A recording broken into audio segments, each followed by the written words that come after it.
Volatile एजंट्सचे common side effect तर कार्डिओव्हास्क्युलर कॉन्ट्रॅक्टिलिटी हॅलोथेनने सगळ्यात जास्त कमी होते आणि सेन्सिटायझेशन टू कॅटेकोलामाइन्स सगळ्यात जास्त हॅलोथेनने होतं, हे त्याचं स्पेशल आहे.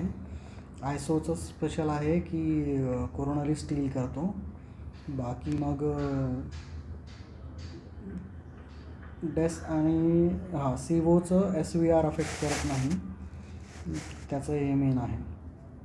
आणि बस डेस लिहिलं इथे कॉन्ट्रॅक्टिलिटी, बट लक्षात ठेवण्यासारखं नाही आहे.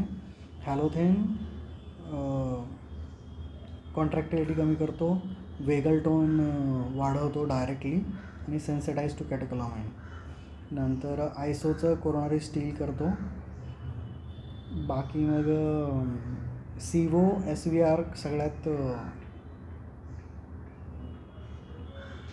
कमी चेंज करतो, सिस्टमिक व्हॅस्क्युलर रेझिस्टन्स, आणि हार्ट रेटला अफेक्ट करत नाही. तर बाकी सगळ्यांचं तुम्ही लिहू शकतात की कार्डियक डिप्रेसंट आहेत, हार्ट रेट कमी करतो, SVR कमी करतो, BP कमी करतो. नंतर splanchnic blood flow may or may not be असं. तर हार्ट रेट आणि SVR सगळ्यात लिस्ट अफेक्ट करणारा सीवो आहे. नंतर रेस्पायरेशनचं तुम्ही सांगू शकता की रेस्पायरेटरी डिप्रेसंट आहे, RR कमी टायडल व्हॉल्यूम कमी होतो, तर त्याला कॉम्पेन्सेट करण्याकरता RR वाढतो डोस डिपेंडंट मॅनरमध्ये. मग CBF सगळेच जण सेरेब्रल ब्लड फ्लो वाढवतात, त्याच्यात हॅलोथेन नंबर 1वर आहे. सगळे CMRO कमी करतात आणि मोर दॅन 1 मॅकला मग ते लक्झुरियस परफ्युजन करायला चालू करतात. त्याच्या खाली एवढा काही फरक पडत नाही. आयसो इज बेस्ट, त्याच्यानंतर सीवो आहे, वर्स्ट इज हॅलो. EEGमध्ये सर्वजण बर्स्ट सपरेशन करतायत, सर्वजण युटेराईन रिलॅक्संट आहेत, सर्वजण मसल रिलॅक्संटला एड करतात, सर्वजण ॲनाल्जेसियाला एड करतात. तर या गोष्टी कॉमन लिहू शकता तुम्ही. आयसोचा मॅक 1.2 आणि त्याचं कोएफिशियंट 1.4. तर हा CYPने थोडासाच 0.2 डिग्रेड होतो, काय म्हणतात ट्रायफ्लोरोॲसिटिक ॲसिड, आणि हे HFIP पण बनवतो वाटतं. हे प्रॉडक्ट्स कॉन्ज्युगेट होऊन मग युरिनमध्ये सिक्रेट होतात. याचा आपण बघितलं की कोरोनरी स्टील करतो, पण हे प्रॅक्टिकल इम्पॉर्टन्सचं नाही आहे.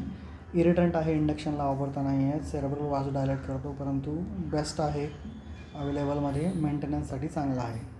याचं एवढंच आहे सेलियंट फीचर. सीवोचं मॅक इज 1.8, कोएफिशियंट इज 0.6. तर फास्ट इन फास्ट आउट आहे हा. बाकी गोष्टी तुम्ही सेम लिहू शकता, mechanism of action, distribution, Uptake. Low solubility आहे, इंडक्शन फास्ट होतं, मेटाबॉलिझम HFIP, हेक्झाफ्लोरो आयसोप्रोपेनॉल.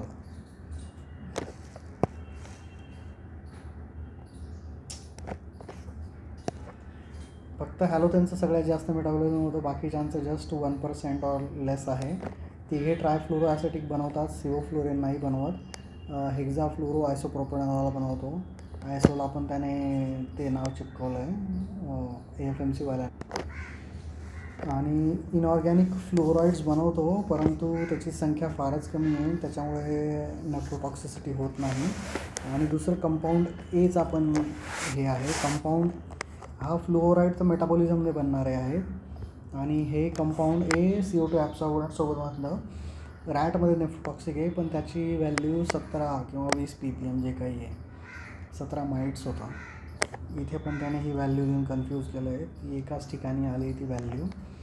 तर बॅरिलाईमसोबत जास्त होतो, टेम्परेचर जास्त असेल तर जास्त होतो, व्हेंटिलेशन जास्त असेल तर जास्त होतं, नंतर फ्लो रेट जास्त असेल तर होतं. ड्राय बेरिलाईम असेल तर जास्त होणार, पण त्याची संख्या फारच कमी आहे, त्याच्यामुळे तो काही ह्युमन्समध्ये नाही आहे. परंतु तरी त्यांनी सांगितलं आहे की 1 फ्लो तरी ठेवा मिनिमम, 1च्या खाली तुमचा फ्लो नाही गेला पाहिजे सीओचा. नॉन इरिटंट आहे, त्याच्यामुळे इंडक्शनसाठी पण चांगला आहे. टॅकीकार्डिया करत नाही, SVR मिनिमम कमी करतो, आणि स्टील तर होत नाही, स्टील फक्त आयसोचंच फीचर आहे.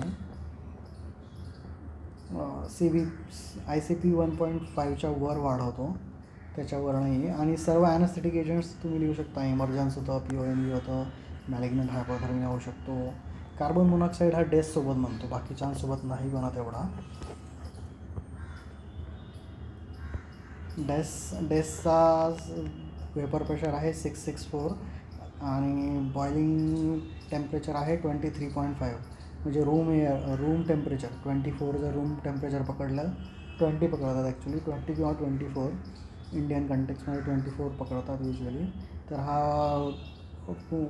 रूम टेम्परेचरलाच हे होतो, वेपराईज होतो, बॉईल होतो.